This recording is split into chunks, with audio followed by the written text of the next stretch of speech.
और एक बार आपको फिर से लिए चलते हैं देहरादून, जहां पर गंग प्रवाह अविरल एक कार्यक्रम में उत्तराखंड के सीएम पुष्कर सिंह धामी संबोधित कर रहे। आदरणीय त्रिवेंद्र जी भाई साहब मुझे मिले थे, तो उस पर हमारी चर्चा इस कार्यक्रम के साथ साथ अन्य कार्यक्रमों पर भी हुई थी कि अन्य कार्यक्रम भी इस प्रकार के अभी आयोजित करेंगे जो समाज के लिए, हमारे नौजवानों के लिए, युवाओं के लिए कहीं न कहीं एक मार्ग प्रशस्त करेंगे, उनको एक प्रेरणा देने का काम करेंगे,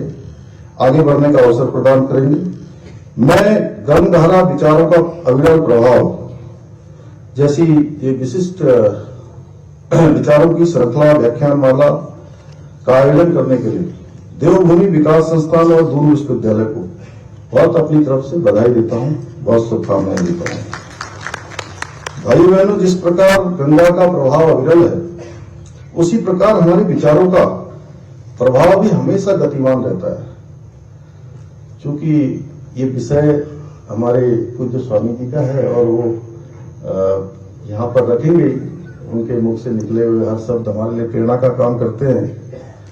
लेकिन फिर भी मैं इतना कहना चाहूंगा कि विचारों का ये प्रभाव ही हमें जीवन के हर क्षेत्र में आगे बढ़ने के लिए प्रेरित करता है और विचारों का आदान प्रदान हमेशा हमारी परंपरा का एक हिस्सा रहा है और हमारे प्राचीन गुरुकुलों में भी संवाद और चर्चा को शिक्षा का आधार माना गया था। इसीलिए वेदों में भी कहा गया है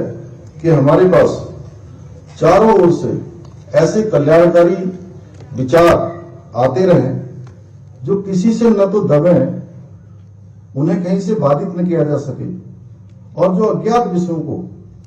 प्रकट करने वाले हैं। मुझे बताया गया है कि इस व्याख्यान श्रृंखला में इसका शुभारंभ भारतीय संस्कृति का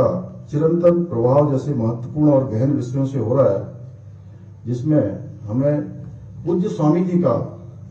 मार्गदर्शन प्राप्त होगा। साथ ही इस 2 दिवसीय व्याख्यान श्रृंखला के दौरान अनेक अभी मैं पूरा कार्यक्रमों की सारणी देख रहा था, तो अनेक विद्वान, अनेक हमारे विभिन्न विषयों के जो विशेषज्ञ हैं, जिन्होंने विशेषताएं अपने अपने क्षेत्र में प्राप्त की हैं, उन सभी ने अनेक महत्वपूर्ण विषयों के साथ पलायन, शिक्षा, संस्कृति, पर्यावरण और साथ ही साथ में जो एक हमारे लिए अभी बड़ी चुनौती है, हिमालय क्षेत्रों की धारण क्षमता, ऐसे महत्वपूर्ण विचारों पर विचार विमर्श किया जाएगा। और मैं सच बताऊं तो मैं भी समय पर हमेशा कोशिश करता हूं कि जो भी कार्यक्रम हो या जहां भी मुझे उपस्थित होना है, मैं समय पर पहुंचूं। आज मैं भाई साहब से, मैंने त्रिवेंद्र जी से पूछा कि मैं थोड़ा लेट हो गया और उन्होंने कहा हाँ 7 मिनट लेट हो गए। तो उसका कारण क्या था कि इसी दौरान अभी पिथौरागढ़ के तवा घाट के पास एक जगह पर भूस्खलन हो गया बड़ा, और वो टेलीविजन पर समाचार चलने